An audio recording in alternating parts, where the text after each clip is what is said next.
The 2020 presidential election came this close to being stolen. It survived, thankfully, because of three factors. The legal system proved its resilience. People rose up to the occasion, thwarting the efforts to overturn the results. Trump's margin of loss made it extremely hard for his plan to work. Now, does anyone think that the Trump coup would not have worked if he lost the Electoral College by less than 50 votes? For example, what if the difference between 270 and Trump was just Michigan and Florida, and he lost both the states by a margin of less than 20,000 votes? Is there anyone who thinks we could have survived such a scenario, where the president makes a claim that the elections in two states were rigged to make him lose, and that 21,000 mail in ballots in both the states were fraudulent, and the Democrats engineered to bring in the exact number of ballots, and that he is the actual winner? Heck, we still don't have enough senators telling the president that he has lost the election and he needs to stop attacking the democratic process and creating an unremovable stain on our elections. Mitch McConnell is still silent, so does Rob Portman, Joni Ernst, Lindsey Graham, Ted Cruz, Marco Rubio, and the list can go on for a while. If this is the case, when the difference between Trump and Biden is 74 electoral votes and the margin of victory in the Midwest is in excess of 250,000 votes, let us have no doubts about what things will look like if the margin was 20,000 votes instead of 200,000 votes. In 2000, the difference between Al Gore and George Bush was one state, and even that state had a differential margin of just 537 votes in favor of Bush. It went to the courts and the court stopped the recount, making Bush the winner, and Al Gore conceded, despite knowing fully well that 500 votes stopped him from being the president. Will such a concession ever happen again? After what we have been through in the last 3 weeks? It's never going to happen. You are going to have people asking the courts to make a decision. You are going to have whichever legislature that's in control of the state appoint its electors and push the contest into the House and try to win. Win by whatever means, if possible, may become the motto in the future. We will survive landslides, but the country is brazenly exposed that it will never survive a close election, and it will never be able to stop a naked power grab in the future. There are plenty of things that must be done to reduce these problems. As Trump and the GOP escalate their attacks on the election process, the states led by the Democrats have to wise up and strengthen their election system. We cannot have this madness of counting mail in ballots after the election, which was the only thing that allowed this nonsense of election being stolen to rise. Processing mail in ballots takes time, which means they must be done well in advance of the election day. And when precinct and county level numbers are released, they must be released in one go. No need to keep things trickling. Better hold that drip, drip, drip release and announce the full results in one go. It will be a daunting task, but not an impossible task. It can be done with some additional planning and some extra effort. Let the counties release all their votes in one go. Or keep counting, don't release the data until there is clear evidence of a winner. Then dump precinct by precinct data in one go.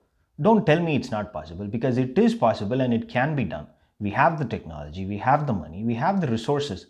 It just needs proper planning and execution at the highest level. Every state, especially the ones with democratic legislatures, should now make it a priority to announce full results within 24 hours of the polls closing. If they can get it done earlier than that, then all the better. For years, the laziness of the Democratic Party has allowed voter suppression tactics to go unchecked. Now they have gone from pre-election demographic suppression to post-election regional vilification. This is not going to stop, and the next target will be entire states. The Democrats have the responsibility to fight voter suppression tooth and nail. Turn the earth around if you have to. What happened in Texas and Florida this year are two great examples. Governor Greg Abbott of Texas wanted to place one ballot box per county, forcing people to travel tens of miles to drop their ballot, making sure that the turnout did not turn out. But the heightened level of awareness about this election and the fact that there were several groups that were actively engaged in contesting these make no sense rulings helped fight these actions. Though they failed to overturn Governor Abbott's decision, it helped people in the state to be aware of what is going on. 5 million plus votes for a Democratic candidate in Texas is not a joke. Trump escaped with a win there, but the Republican comfort level with holding that 38 Texas electoral votes has all but vanished in this election. The Democrats must fight every voter suppression tactic as hard and as public they can. In Florida, the Republican legislature passed a ruling before the elections asking former felons to pay to earn their right to vote. We can argue the merits and demerits of the legislation all day long, but no one has any doubt that it was a direct attempt to keep those voters as far away from the polling booth as possible. The Democrats and activists fought it, and people like Bloomberg and LeBron James did whatever they can to help all those people earn their right to vote. But what if Biden came on national TV, addressed this issue, and asked for Americans across the country to pay the entire amount and help these people learn their right to vote? He should have done that. In one go, he could have brought all those people to the polling booth while also making the entire country aware of what is going on, and also send a notice to the Republican Party that you pull a voter suppression tactic next time, you will be ashamed publicly in front of the entire world. Litigation did turn out to be the worst nightmare for President Trump's coup plan, as case after case was thrown out due to lack of evidence. The only evidence they had was those non-stop TV rants. Post-election, Trump and his allies have won a single case and lost 36 cases. It's already an embarrassment on a monumental scale. Despite the losses in the court, Trump came very close to messing up the electoral certification process in Michigan.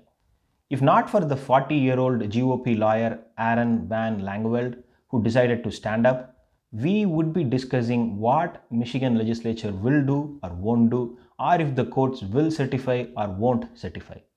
If not for the Republican Secretary of State in Georgia, Brad Raffensperger, bursting the Trump steal the election balloon, that 16 electoral votes from Georgia would have still been under a big question mark, increasing the pressure on GOP legislatures in Michigan and Pennsylvania to do something. But the two men decided to stand up and saved us and the entire country from weeks of agonizing pain. It should not have come down to these two men to stop a president who desperately wanted to go rogue, but it did, and the odds are quite high that we may not have men like Brad Raffensperger and Aaron Van Langeveld to save us from slipping into chaos in 2024 or 2028. We should never allow us to come down to this point. Republican and maybe even some Democratic candidates in the future will start saying that they never lost the election and it was stolen under broad daylight. Assume that is what is going to happen and do whatever it can be done to stop that from happening. Biden's popular vote lead is 6.16 million votes. That's more than the combined population of 7 states. And we are all sitting here watching the drama to overturn the results. At the end of the day, spinning mills can only run when they have the power supply. Cut off those supply lines and they will stop, and do whatever that needs to be done. We need to get our act together now and fix every crack the president has exposed in the last 6 months. Thanks for watching. If you like the content, please subscribe and help the channel cross 1000 subs. Otherwise, this channel is going to remain in the dark. Thank you.